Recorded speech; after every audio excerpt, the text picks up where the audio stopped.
Hej wereld, jag heter Zaktarim Lord.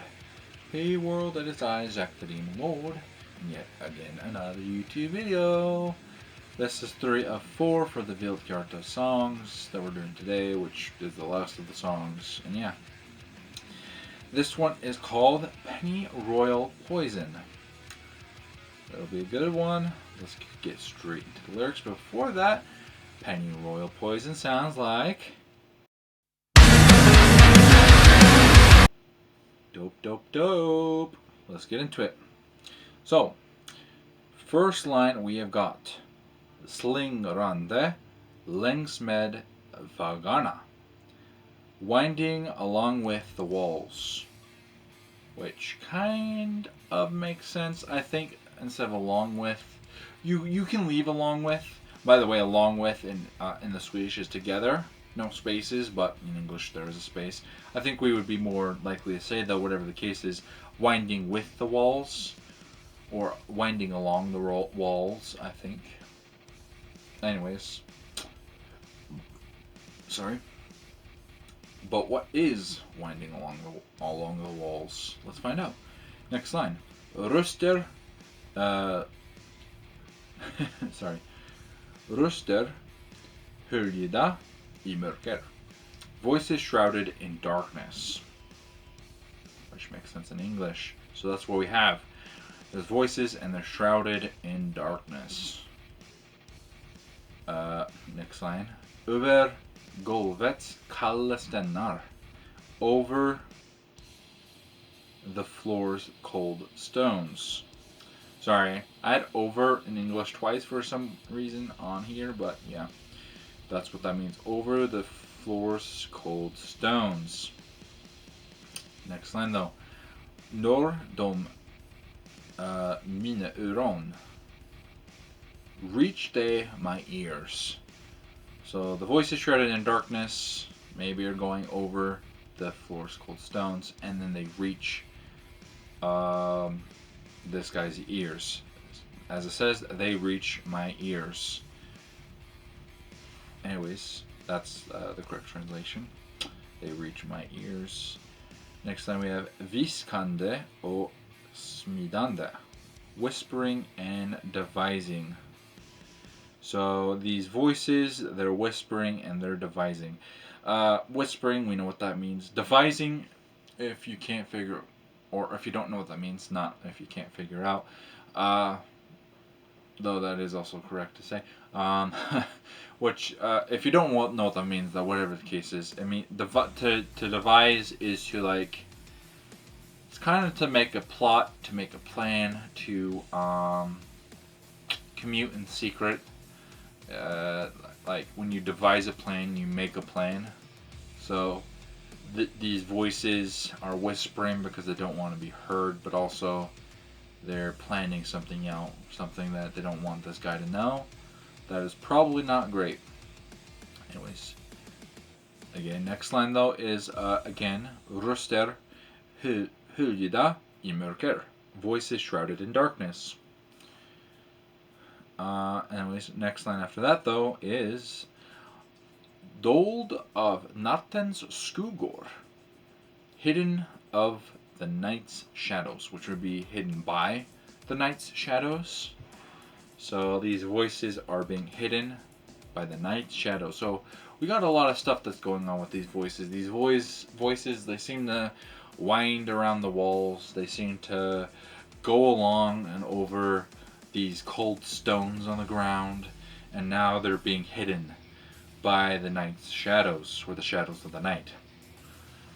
So, yeah. Interesting voices these are. Next line though is Söker jag att finna dig. Finna dig. Search as I to find you. Find you. The find you is obviously just a echo sort of effect. So it's like, but translating the first part without the echo is like basically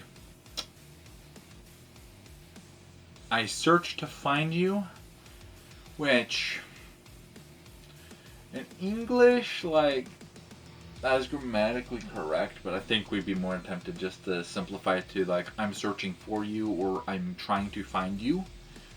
Basically, is what we do in English. And then, anyways, next line is Nyheten om din ankomst. The news about your arrival.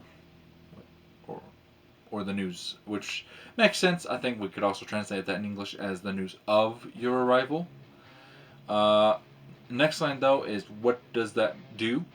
Answers what that does. And what does it do? Gav kraften att slå mig fri. Gave the power to break me free. Which would be like, there's no me. There needs in English to be two me's. So what it would mean is like, gave me the power to break free. Actually, we don't need two me's. We just need to fix the. So here's the thing. I think there's a difference in emphasis here. There's a difference between what English thinks needs to be emphasized and what Swedish thinks.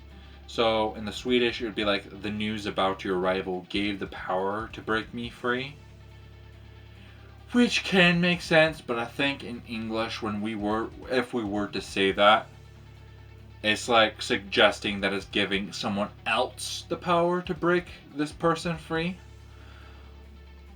But in English, though, if we're going to emphasize the fact that it's giving that very person the ability to break out by themselves, it would be like, the news about your arrival gave me the power to break free. So that's the difference. Now, we don't know which one it is. I think it's more likely the latter, where this person is breaking themselves free. But who knows? You could have friends. You never know. But yeah, that's though what's going on there. Next line, though, we have slå mig fri, which is break me free once again. And then the next line, though, is när röken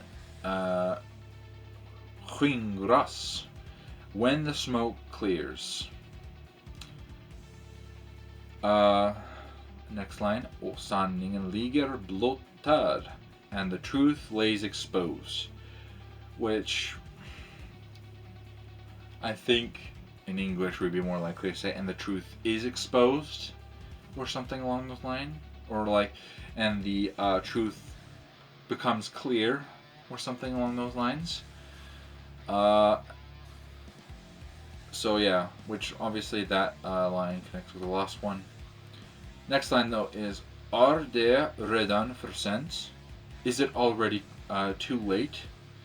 Is what I mean. But I do want to make a point. For, the word for in Swedish, can also mean too, as in too much, that sort of too, where there's an excess. So it's literally saying, is it already for late? But in this case, it means too. I know for your English brains it doesn't make sense, but just know that in Swedish that's how it's being used. Anyways, sorry. Next line, though, we have När slöjan faller, when the veil falls. Again, that makes sense. But it's obviously going to be connected to the next line, which says Och planen har satts i verk, and the plan has been set in work, or put to work. So yeah, there, when the veil falls, there is a plan, as we talked about before. Someone's plotting something, and when this plot basically comes into action. Yeah. Then we get, är det redan för sent again? Is it already too late? Jag finner, this is the next line, jag finner dig sargad och fjättrad. I find you bound and shackled. Which, yeah, makes sense in English.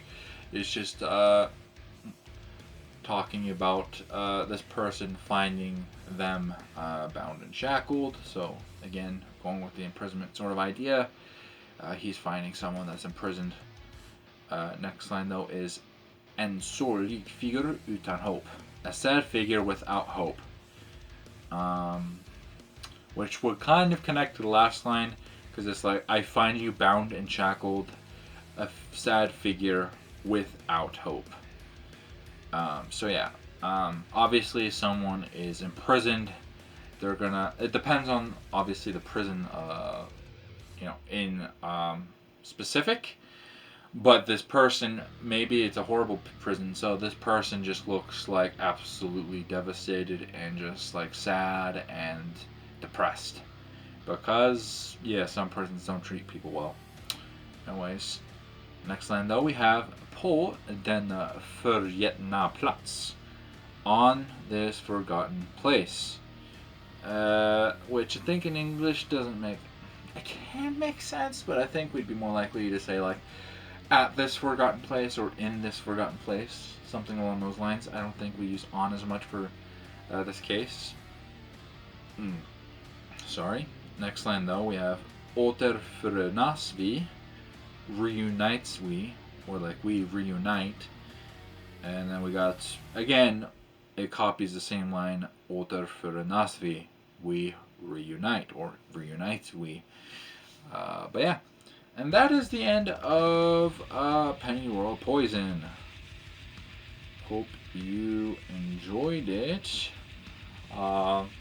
Maybe it's the next one that has the other confusing line. But yeah. Anyways, good lyrics. Hope you enjoyed the song lyrics, and I hope you learned something from this. If you did, please like, please share, please subscribe, do all those cool things for me, and yeah, we will see you in the next one. Till then, hey-do!